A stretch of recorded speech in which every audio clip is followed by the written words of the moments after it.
My name is Bernice. The kitchen was deathly quiet, the hum of the refrigerator the only sound breaking the silence. In front of me, Mrs.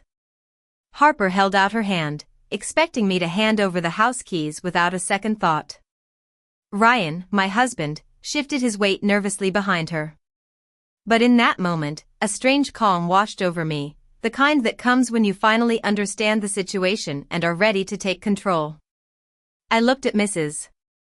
Harper's outstretched hand and then into her eyes, those eyes that showed an air of entitlement, as if the world owed her everything she asked for.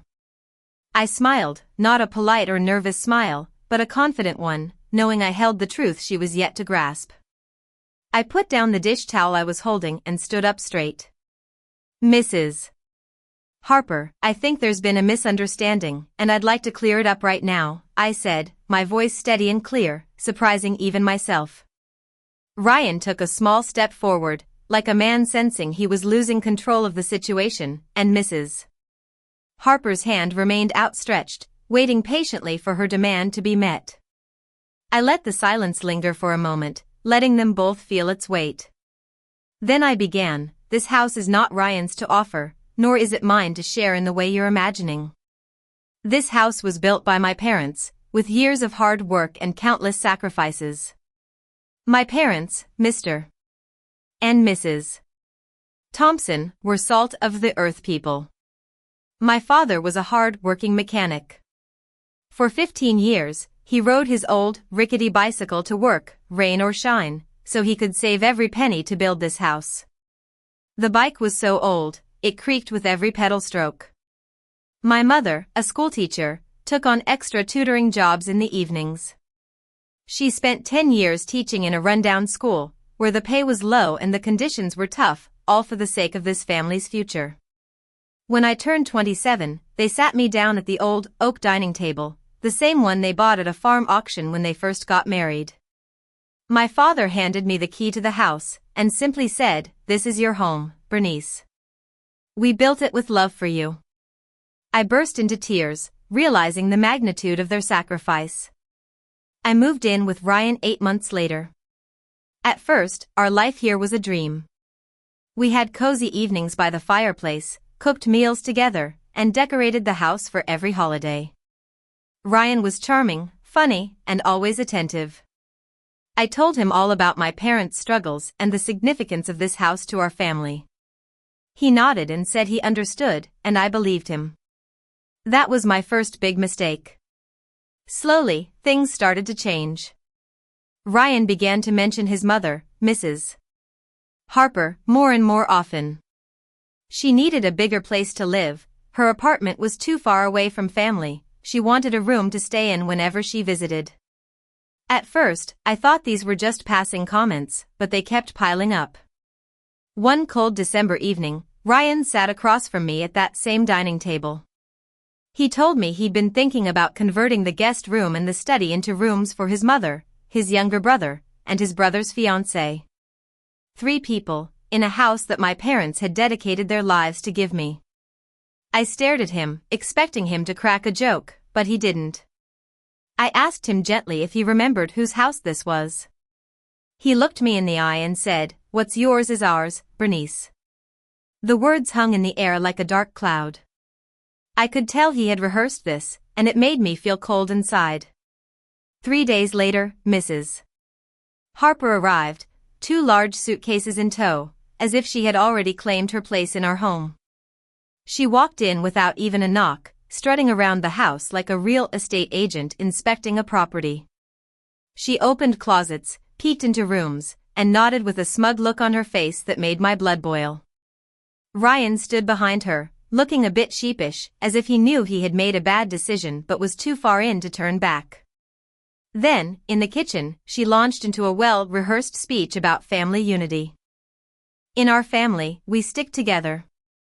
Ryan has always been so kind, and I hope his wife can show the same generosity," she said, each word sounding like a well-aimed arrow, trying to make me look selfish if I disagreed.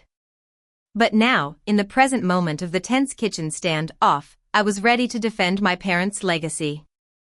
My father's 15 years on that bicycle are in these walls, and my mother's 10 years of extra tutoring are in this foundation. When they gave me these keys, they gave me their entire life's work. I won't hand it over to someone who shows up uninvited with a renovation plan and expects to take over, I said slowly and firmly. Mrs.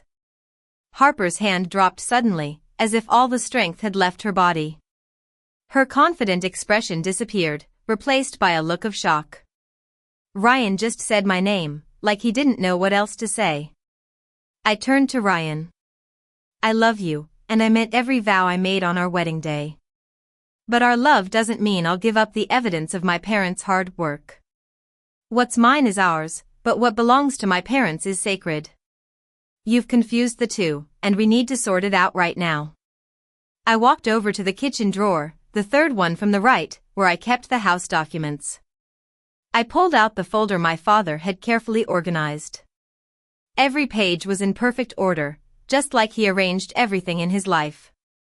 I placed it on the table, opened it to the page with the names, and turned it towards them.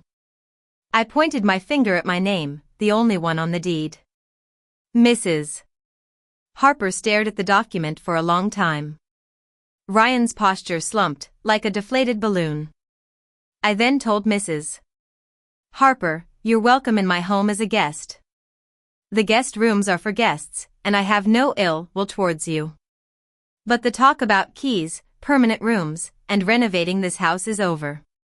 It ended the moment you asked for the keys.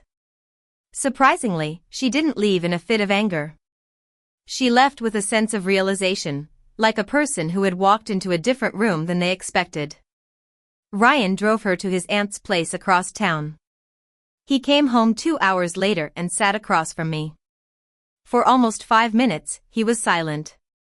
Then he finally said, I should have talked to you before any of this happened. I told him he was right. He said he knew it now in a way he hadn't before. I told him that was all we could do, learn from this and move forward. Over the next 3 weeks, Ryan and I had the most honest conversations of our marriage. We talked about our expectations, our boundaries, and our future. It was uncomfortable, like pulling off a band-aid, but it was also the first time I felt like we were truly building a life together, not just living side by side. Ryan started calling his mother twice a week. When we talked, she was polite and respectful. It wasn't the warmth I might have hoped for right away, but it was a start. I've learned that respect can sometimes be more valuable than false warmth. It acknowledges the truth, and that's what matters. My parents still don't know most of what happened. My mother would worry herself sick, and my father would get that quiet, brooding look on his face when something threatens what he loves. I don't want to burden them with that. The house still smells the same, of fresh paint and the faint scent of my mother's old-fashioned potpourri. The walls still hold the memories of my parents' sacrifices, and the keys are right where they belong, in my hands.